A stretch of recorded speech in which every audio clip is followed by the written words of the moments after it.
Hello बच्चों, welcome to your favourite channel science की पाठशाला। आज के लेक्चर में हम chapter number 2 acid, base and salt को स्टार्ट करने वाले हैं। इससे पहले मैंने आपको चैप्टर नंबर 1, 10 और 12 सिखा दिया है। अगर आपने वो वीडियोस मिस किए हैं तो यहाँ पे आई बटन पे उसकी लिंक मिल जाएगी। उस लिंक के ऊपर आप क्लिक करके वो पर्टिकुलर चैप्टर को आप इजीली सीख सकते हो। साथ साथ में नीचे कमेंट सेक्शन में और डिस्क्रिप्शन बॉक्स में भी आप जाके वो वीडियोस के लिंक को क्लिक कर सकते हो। अब हम स्टार्ट करते हैं chapter number 2 acid, base and salt. अभी मजा आएगा ना भिड़ो। सबसे पहले हम एसिड, बेस और सॉल्ट की बेसिक डेफिनेशन को जान लेते हैं। ये जो डेफिनेशन है वो आप अपने नोटबुक में लिख लेना। एसिड्स जो है वो ऐसे सब्सटेंसेस होते हैं जिनका टेस्ट जो है वो सॉर होता है। सॉर का मतलब खट्टा, ठीक है। कौन कौन से एसिड्स होते हैं तो आपको पता ही है, लेमन जूस हो गया, विनेगर हो गया, ठीक है, साथ साथ में ऑरेंज जूस हो गया।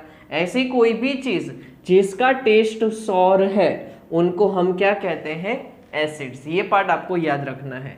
सिमिलरली बेसिस कौन से होंगे, तो ऐसी कोई भी चीज है जिसका जो टेस्ट है वो बीटर होना चाहिए। बीटर का मतलब होता है कड़वा, तो ऐसे सब्सटेंसेस को हम क्या कहते हैं, बेसिस। जैसे कि वॉशिंग सोडा है, बेकिंग सोडा है, ये एग्जाम्पल आपको याद रखना है।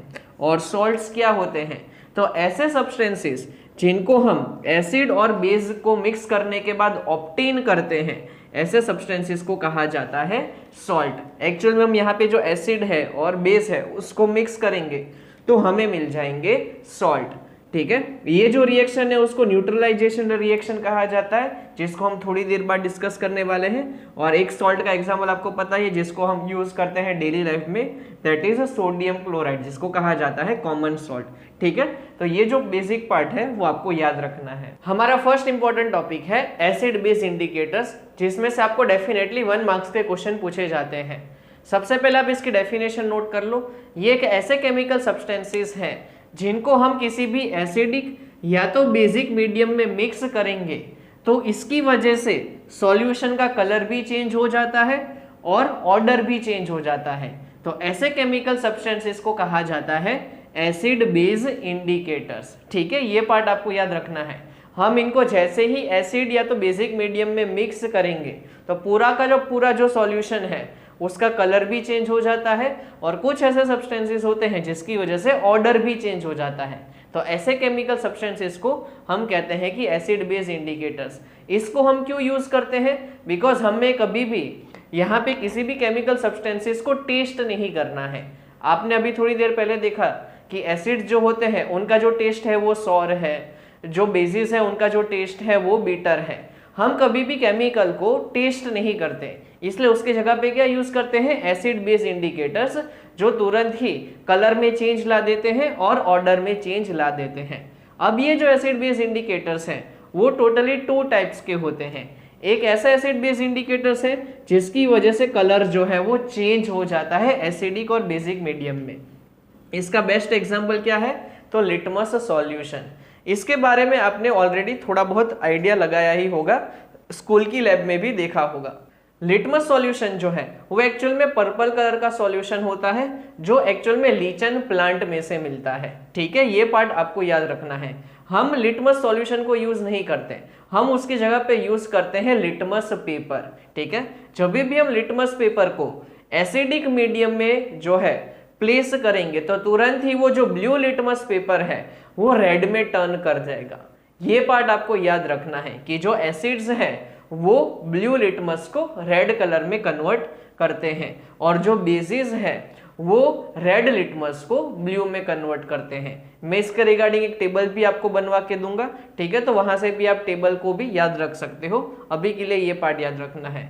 सिमिलरली रेड कैबेज है, उसको भी हम यूज कर सकते हैं, जिसकी वजह से जो है यहाँ पे एसिड और बेसिक मीडियम में कलर चेंज हो जाता है।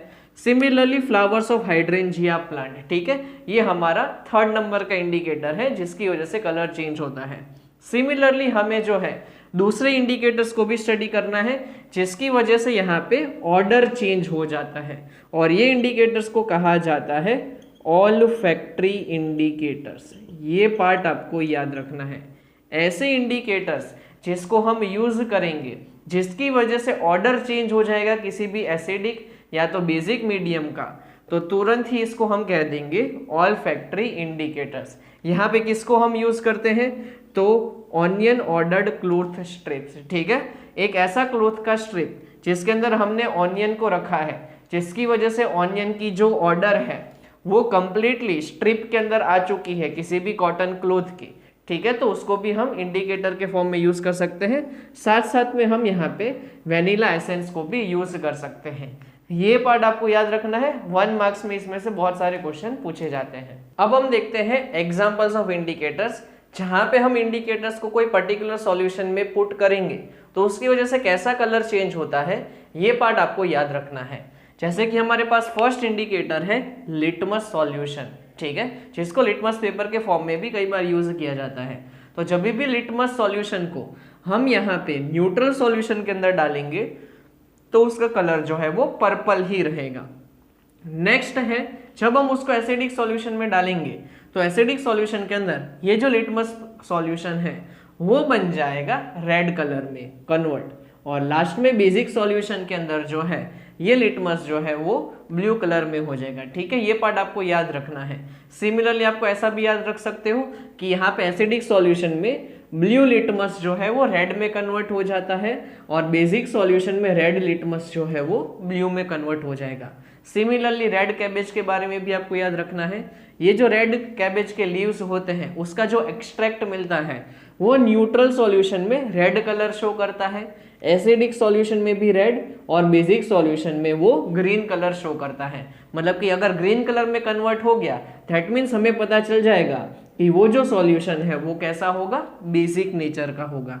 सिमिलरली जो फ्लावर्स है हाइड्रेंजिया प्लांट के, उसको अगर हम न्यूट्रल सॉल्यूशन में डालेंगे तो वहां पे ब्लू कलर शो करेगा, एसिडिक सॉल्यूशन में भी वो ब्लू कलर शो करेगा, लेकिन जैसे ही हम उसको बेसिक मीडियम में डाल देंगे तो तुरंत ही वहां पे सॉल्यूशन का जो कलर है वो पिंक में कन्वर्ट हो जाएगा। दैट मीन्स हमें पता चल जाएगा कि ये जो पर्टिकुलर सॉल्यूशन है वो बेसिक नेचर का है। ये जो 3 थे वो एक्चुअल में थे नेचुरल इंडिकेटर्स जो हमें नेचुरली मिलते हैं। अब इसके बाद के जो 2 है उसको कहा जाता है सिंथेटिक इंडिकेटर्स, मतलब कि हमने इसको लेबोरेटरी में प्रिपेयर किए हैं। फर्स्ट है फिनोल्फथैलीन, ठीक है, ये वर्ड आपको याद रखना है। न्यूट्रल सॉल्यूशन में फिनोल्फथैलीन कलरलेस होता है, एसिडिक मीडियम में भी वो कलरलेस होता है, लेकिन जैसे ही हम उसको बेसिक मीडियम में डालेंगे तो वहां पे सॉल्यूशन का जो कलर है वो पिंक में कन्वर्ट हो जाएगा, अच्छे से याद रखना। सिमिलरली मिथाइल ऑरेंज जो है उसको जब हम न्यूट्रल सॉल्यूशन में डालेंगे तो वो ऑरेंज कलर का दिखाई देगा, एसिडिक सॉल्यूशन में वो रेड कलर का होगा, लेकिन बेसिक मीडियम में हम जैसे ही उसको डाल देंगे तो तुरंत ही सॉल्यूशन का कलर येलो हो जाएगा।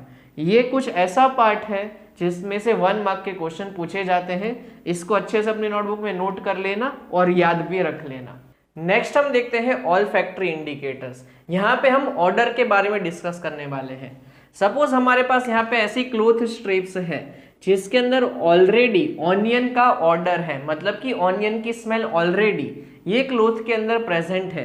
तो जैसे ही हम उसको एसिडिक मीडियम में डीप करेंगे तो उसकी जो ऑर्डर है वो वैसी की वैसी ही रहेगी, लेकिन अगर हम उसे बेसिक मीडियम में डीप करेंगे तो जो ऑनियन की ऑर्डर है वो फेड हो जाएगी, मतलब कि चली जाएगी। मतलब कि हमें पता चल जाएगा कि यहाँ पे ये जो मीडियम है वो कौन सा होगा, basic medium. Similarly vanilla essence में भी सिमिलरली इसी तरीके से होगा। जैसे ही हम वेनिला एसेंस को एसिडिक मीडियम में डीप करेंगे तो वेनिला एसेंस की जो स्मेल है वो वैसी की वैसी ही रहेगी, लेकिन बेसिक मीडियम में वेनिला एसेंस की जो स्मेल है वो चली जाएगी। ये पार्ट को भी आपको याद रखना है, 1 मार्क्स के लिए बहुत इंपॉर्टेंट है। अब हम देखेंगे कि कोई पर्टिकुलर सब्सटेंस में कौन से टाइप का एसिड प्रेजेंट होता है। ये अगेन आपके 1 मार्क्स के लिए इंपॉर्टेंट है। जैसे कि हम ऑरेंज और लेमन की बात करें तो उसके अंदर होता है साइट्रिक एसिड, ठीक है, ये पार्ट आपको याद रखना है। एप्पल के अंदर होता है मैलिक एसिड, CF टेबल जो है आप नोट कर लेना। टोमेटो के अंदर होता है ऑक्जेलिक एसिड। टेमरिंड मतलब कि जिसको कहा जाता है इमली, ठीक है, उसके अंदर होता है टार्टेरिक एसिड। सौर मिल्क या तो कर्ड की हम बात करें तो उसके अंदर होता है लैक्टिक एसिड, और विनेगर के अंदर होता है एसिटिक एसिड। ये टेबल आप अच्छे से ड्रॉ कर लेना, बिकॉज इसमें से 1 मार्क का क्वेश्चन डेफिनेटली पूछा जा सकता है। बहुत ही सिंपल है, लर्निंग बेस्ड क्वेश्चन है, यहाँ पे हमें कोई भी इक्वेशन याद नहीं रखना है। अब आपको एसिड के फॉर्मूला याद रखने हैं। हम यहाँ पे ऐसे एसिड्स का लिस्ट कर रहे हैं जिसके रिएक्शन आपको ये चैप्टर में सीखने हैं, सो दैट आप इसके केमिकल फॉर्मूला याद रख लेना। फर्स्ट है हाइड्रोक्लोरिक एसिड, मतलब कि ये हाइड्रोजन और क्लोरीन से बनता है, इसलिए इसका जो केमिकल फॉर्मूला है वो बनता है HCl। सल्फ्यूरिक एसिड, मतलब कि यहाँ पे सल्फर है, फॉर्मूला बनता है इसका H2SO4। नाइट्रिक एसिड, मतलब कि यहाँ पे नाइट्रोजन है, फॉर्मूला बनता है HNO3। एसिटिक एसिड, इसका फॉर्मूला होता है CH3COOH। नेक्स्ट है कार्बोनिक एसिड, जिसका फॉर्मूला है H2CO3। और लास्ट है फॉस्फोरिक एसिड, जिसका फॉर्मूला है H3PO4। हम ये चैप्टर में मोस्टली रिएक्शन जो है वो ये 3 एसिड्स के देखने वाले हैं। ये जो 3 एसिड्स हैं उनको कहा जाता है स्ट्रॉन्ग एसिड, और नीचे के जो 3 एसिड्स हैं उनको कहा जाता है वीक एसिड। क्यों हम इसको एसिड्स कहते हैं, स्ट्रॉन्ग है या वीक है? बिकॉज जब भी ये वाटर के साथ रिएक्ट करते हैं तो इनका होता है कंप्लीट डिसोसिएशन। ये पार्ट आपको याद रखना है। क्या होता है? Complete dissociation. किसका कंप्लीट डिसोसिएशन? तो यहाँ पे H+ आयंस जो है वो कंप्लीटली डिसोसिएट हो जाता है जब भी हम ये एसिड के साथ वाटर को मिक्स करते हैं, इसलिए इनको कहा जाता है स्ट्रॉन्ग एसिड्स। ये पार्ट आपको याद रखना है। ये एसिड्स को वीक एसिड क्यों कहा जाता है? बिकॉज यहाँ पे उनका होता है इनकम्प्लीट डिसोसिएशन। ठीक है, ये पार्ट आप लोगों को याद रखना है, बिकॉज इसके बेसिस पे आपको 1 मार्क्स के क्वेश्चन पूछे जाते हैं। ये आपके हो गए स्ट्रॉन्ग एसिड्स और ये हो गए आपके वीक एसिड्स। ये फॉर्मूला आपको याद रखने हैं, बिकॉज इसका यूज करके अब हम रिएक्शन करने वाले हैं। अब हम एसिड वाले टॉपिक को डिटेल में स्टडी करने वाले हैं, जहां पे एसिड डिफरेंट सब्सटेंसेस के साथ रिएक्ट करके कैसे टाइप के सॉल्यूशन बनाता है, कैसे टाइप के प्रोडक्ट को बनाता है, उसके बारे में डिस्कस करने वाले हैं। सिंपल वे में अगर आपको बताऊं तो एसिड ऐसे सब्सटेंसेस होते हैं जो H+ आयंस को रिलीज कर सकते हैं, जैसे कि हाइड्रोक्लोरिक एसिड हो गया, सल्फ्यूरिक एसिड हो गया, नाइट्रिक एसिड हो गया, एसिटिक एसिड हो गया। तो इन सबको कहा जाता है एसिड्स। सबसे पहले हम यहाँ पे एसिड का रिएक्शन करने वाले हैं किसी भी मेटल्स के साथ। तो सबसे पहले आपको यहाँ पे जनरल इक्वेशन याद होना चाहिए। जब भी कोई एसिड मेटल के साथ रिएक्ट करता है तो उस केस में मेटल का सॉल्ट और साथ साथ में हाइड्रोजन गैस प्रोड्यूस होता है। ये पार्ट आपको याद रखना है, बहुत ही सिंपल है। अगर ये पार्ट आप याद रख लोगे तो सारे के सारे मेटल्स का जो रिएक्शन है वो आप इजीली लिख पाओगे। जैसे कि सबसे पहले हम देखें Zn का मतलब क्या होता है? जिंक। जब हम जिंक के ग्रेन्यूल्स को डाइल्यूट हाइड्रोक्लोरिक एसिड के साथ रिएक्ट करवाते हैं तो यहाँ पे देखो रिएक्शन किस तरीके से होगा वो ध्यान देना। यहाँ पे जो H2SO4 है वो 2 पार्ट्स में स्प्लिट हो जाएगा। आपको पता ही है कि SO4 जो है वो एक टाइप का नेगेटिव आयन है, तो ये जो नेगेटिव आयन है वो ये मेटल के साथ अटैच हो जाएगा, जिसकी वजह से क्या बनेगा? ZnSO4, जो एक्चुअल में क्या बना? Zinc sulphate. और यहाँ पे जो H2 था वो लिबरेट हो जाता है, मतलब कि हाइड्रोजन गैस यहाँ पे लिबरेट हो जाएगा। सिमिलरली जब भी हम जिंक ग्रेन्यूल्स को HCl के साथ रिएक्ट करवाएंगे तो ऑब्वियसली यहाँ से जो Cl है वो सेपरेट हो जाएगा और ये जिंक के साथ रिएक्ट करेगा और बना देगा जिंक क्लोराइड, और सिमिलरली यहाँ पे हाइड्रोजन गैस रिलीज होगा। जब हम आयरन को, ठीक है, यहाँ पे Fe लिखा है मतलब कि आयरन, उसको जब हम हाइड्रोक्लोरिक एसिड के साथ रिएक्ट करवाएंगे तो उस केस में बनेगा फेरस क्लोराइड। ठीक है, और सिमिलरली यहाँ पे H2 गैस रिलीज होगा। लास्ट में हम मैग्नीशियम का रिएक्शन करवाते हैं HCl के साथ, तो उस केस में मैग्नीशियम क्लोराइड बनेगा और हाइड्रोजन गैस रिलीज होगा। ठीक है, तो इन शॉर्ट आपको ये याद रखना है कि जब भी एसिड मेटल के साथ रिएक्ट करता है तो उस केस में हाइड्रोजन गैस रिलीज होता है। ये पार्ट आपको 1 मार्क्स में पूछा जाता है। सिमिलरली ऑर्डर ऑफ रिएक्टिविटी भी याद रखना है। मतलब कि कौन सा मेटल जो है वो एसिड के साथ बहुत फास्ट रिएक्ट करता है और कौन सा ऐसा मेटल है जो एसिड के साथ बिल्कुल रिएक्ट नहीं करता। तो सबसे फास्ट रिएक्ट करता है Mg, उससे स्लो होता है Zn, उसके बाद आता है आयरन मतलब कि Fe, और Cu जो है वो HCl या तो H2SO4 के साथ रिएक्ट नहीं करता। क्यों रिएक्ट नहीं करता तो आप मुझे कमेंट सेक्शन में बता सकते हो, क्योंकि मैंने इसका जो आंसर है वो आपको चैप्टर नंबर 1 में भी बताया था। अगर किसी को याद है तो मुझे नीचे कमेंट सेक्शन में बता देना। सेकंड हम एसिड्स का रिएक्शन करवाएंगे मेटल कार्बोनेट्स और मेटल हाइड्रोजन कार्बोनेट के साथ। अगेन यहाँ पे आपको ये जनरल इक्वेशन जो है वो याद रखना है। जब भी कोई एसिड मेटल कार्बोनेट या तो मेटल हाइड्रोजन कार्बोनेट के साथ रिएक्ट करेगा तो उस केस में सॉल्ट बनता है और साथ साथ में H2O और CO2 गैस रिलीज होती है। ये पार्ट आपको याद रखना है। देखो किस तरीके से याद रख सकते हो कि यहाँ पे कार्बोनेट है, कार्बोनेट का मतलब हुआ CO3 और हाइड्रोजन कार्बोनेट का मतलब हुआ HCO3। तो देखो यहाँ पे CO3 वाला पार्ट आ रहा है, दैट मीन्स यहाँ पे जो गैस रिलीज होगी वो कौन सी होगी, CO2 होगी। ये पार्ट आपको 1 मार्क्स में डेफिनेटली पूछा जाता है। अब हम इसके रिएक्शन देखते हैं। सबसे पहले हम यहाँ पे सोडियम कार्बोनेट जिसको Na2CO3 कहा जाता है उसको हम जब सल्फ्यूरिक एसिड के साथ रिएक्ट करवाएंगे तो उस केस में देखो क्या होगा, ये जो H2SO4 है वो 2 पार्ट्स में स्प्लिट हो जाता है, ये जो Na2CO3 है वो भी 2 पार्ट्स में स्प्लिट हो जाता है। तो ये जो SO4 है वो ये Na के साथ रिएक्ट करके क्या बनाएगा, Na2SO4 जिसको कहा जाता है सोडियम सल्फेट। और ये पार्ट तो आपको याद ही रख लेना है, तो वो पार्ट आप डायरेक्टली लिख सकते हो। सिमिलरली जब सोडियम हाइड्रोजन कार्बोनेट जिसको सोडियम बाइकार्बोनेट कहा जाता है वो जब HCl के साथ रिलीज होगा तो अगेन ये 2 पार्ट्स में स्प्लिट हो जाएगा। ठीक है, तो उस केस में यहाँ पे Na जो है वो ये वाले Cl के साथ कंबाइन होके बना देगा NaCl मतलब कि कॉमन सॉल्ट, और साथ साथ में H2O और CO2 रिलीज होने वाला है। यहाँ पे आपको 1 मार्क्स में कई बार पूछा जाता है कि यहाँ पे जो गैस रिलीज हो रही है वो CO2 ही है, उसको कैसे कंफर्म किया जाए। तो आपको पता है कि जब भी ये carbon dioxide gas lime water मतलब कि CaOH ट्वाइस उसमें से पास होती है तो लाइम वाटर जो है उसका कलर जो है वो बन जाता है मिल्की। क्यों मिल्की बन जाता है, बिकॉज वहां पे फॉर्मेशन होता है कैल्शियम कार्बोनेट का। तो हम इस तरीके से आइडेंटिफाई कर सकते हैं कि जब भी यहाँ पे CO2 गैस जो है वो कैल्शियम हाइड्रोक्साइड के साथ रिएक्ट करेगी तो उस केस में लाइम वाटर जो है वो मिल्की हो जाता है। तो इस तरीके से कंफर्म हो जाएगा कि यहाँ पे CO2 गैस रिलीज हो रही है। अगेन ये आपका 3 मार्क्स का IMP क्वेश्चन है, इसको अच्छे से लिख लेना, याद भी कर लेना।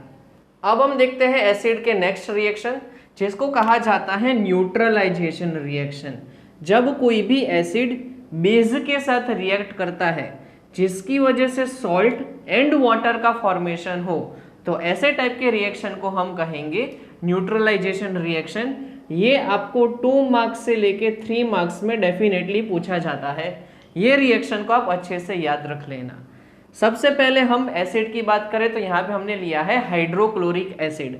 जब वो कोई पर्टिकुलर बेस को कैसे आइडेंटिफाई किया जाए तो ये पार्ट अच्छे से याद रखना।